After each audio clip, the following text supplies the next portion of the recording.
নমস্কার, আমি অর্পিতা আরেকটি নতুনত্ব রেসিপি নিয়ে আপনাদের সামনে হাজির হলাম। আজকে তৈরি করব ফুলকপি আর আলু দিয়ে একটু ভিন্ন স্বাদের রেসিপি। তাহলে সময় নষ্ট না করে পুরো ভিডিওটি দেখার অনুরোধ রইল। অসময়ের ফুলকপি, সেই জন্য প্রথমেই ফুলকপিগুলো একটু জল গেলে নেব, তার সাথে আলুও কিছুটা সেদ্ধ করে নেব। তারপর একটি পাত্রে নামিয়ে রেখে সরিষার তেল দিয়ে দেব। সরিষার তেল গরম হলেই ফোড়নে ব্যবহার করব তেজপাতা আর শুকনো লঙ্কা। তেজপাতা আর শুকনো লঙ্কা থেকে যখন খুব ভালো একটি ঘ্রাণ বেরোবে তখন ব্যবহার করব গ্রেট করে রাখা রসুন।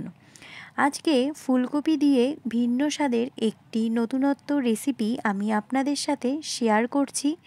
আশা করি সকলের খুব ভালো লাগবে। সম্পূর্ণ ভিডিওটি দেখে অবশ্যই আপনাদের মতামত জানাবেন। রসুনটাকে কিন্তু খুব ভালো করে ফ্রাই করে নিতে হবে, যেন রসুনের কাঁচা গন্ধটা না থাকে।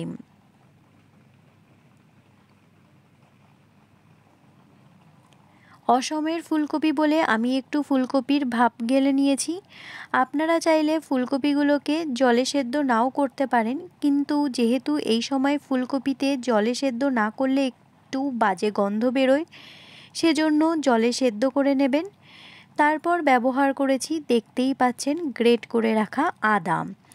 এবার আদা এবং রসুনটাকে খুব ভালো করে ফ্রাই করে নিতে হবে। এখানে আরেকটি কথা আমি আপনাদের সাথে শেয়ার করে রাখছি। এখানে আদা এবং রসুনের আমি গ্রেট করে ব্যবহার করেছি। হাতের কাছে মিক্সচার গ্রাইন্ডার থাকলে আপনারা পেস্টও ব্যবহার করতে পারেন। এবার ফোড়নের দেখতেই পাচ্ছেন রসুন এবং আদাটা যখন খুব ভালো করে ফ্রাই হয়ে গেছে, এবার কাঁচা গন্ধও চলে যাবে।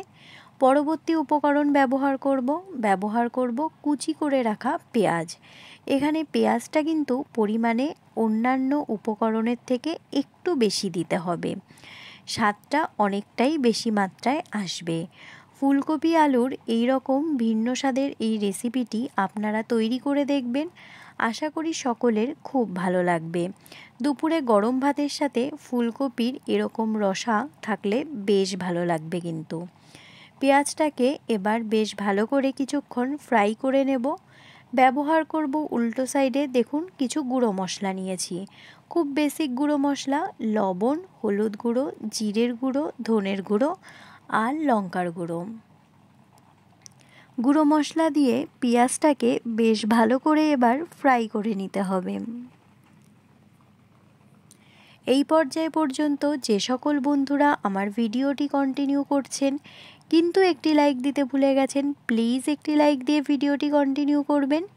আপনাদের একটি লাইক কিন্তু আমার কাছে অনেক গুরুত্বপূর্ণ। এই পর্যায়ে আমি ব্যবহার করব কিছু কুচি করে রাখা শুকনো লঙ্কা। এখানে আমি কাঁচা লঙ্কা ব্যবহার করিনি, এটি সম্পূর্ণ অপশনাল। আপনারা চাইলে এখানে কাঁচা লঙ্কাও ব্যবহার করতে পারেন, কিন্তু এই রেসিপিতে আমি শুকনো লঙ্কা কুচি করে ব্যবহার করেছি। প্রথমেই বললাম অপশনাল, কাঁচা লঙ্কাও কিন্তু ব্যবহার করা যেতে পারে।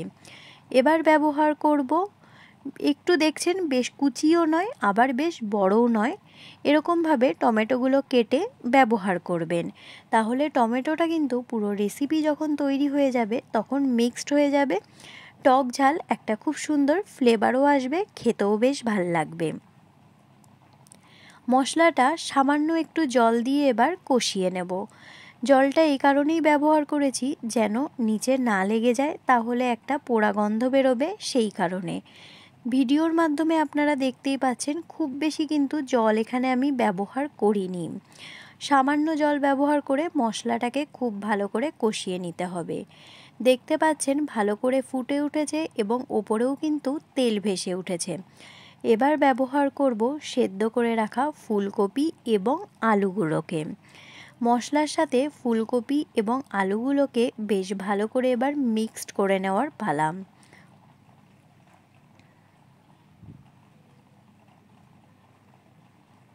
যেহেতু ফুলকপি আর আলু আগে আধা সেদ্ধ করেই রেখেছি, সেই জন্য মশলা কষানোর পর কিন্তু রেসিপিটি তৈরি করতে খুব একটা বেশি সময় লাগবে না। ফুলকপি আলু দিয়ে মশলাটা মিক্সড করার পর পরিমাণ মতো জল ব্যবহার করেছি। খুব বেশি ঝোলও হবে না, আবার একদম কষাও হবে না। ভিডিওর মাধ্যমে দেখতেই পাচ্ছেন আপনারা আপনাদের পরিমাণ মতো এখানে জল ব্যবহার করবেন। এবার খুব ভালো করে ফুটতে দিতে হবে, যেন ফুলকপি এবং আলুর ভেতরে মশলাগুলো খুব ভালো করে ঢোকে, তাহলে খেতে কিন্তু অনেকটাই ভালো লাগবে।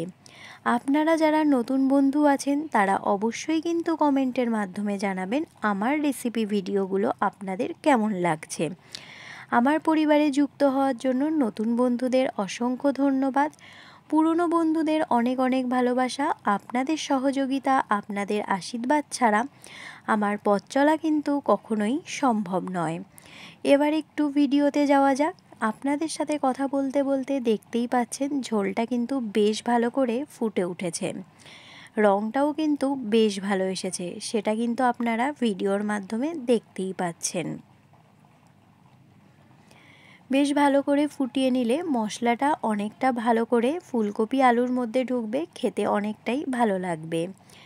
এই পর্যায়ে অ্যাড করেছি গরম মশলা আর ঘি, স্বাদটা অন্য মাত্রায় নিয়ে আসবে। বলেছি ভিন্ন স্বাদের রেসিপি, দেখতেই পেলেন। আমি একটি পাত্রে সার্ভ করে নিয়েছি। আজকের এই রেসিপি আপনাদের কেমন লাগলো অবশ্যই কমেন্টের মাধ্যমে জানাবেন। ভালো লাগলে পাশে থেকে যাওয়ার অনুরোধ রইল। নমস্কার।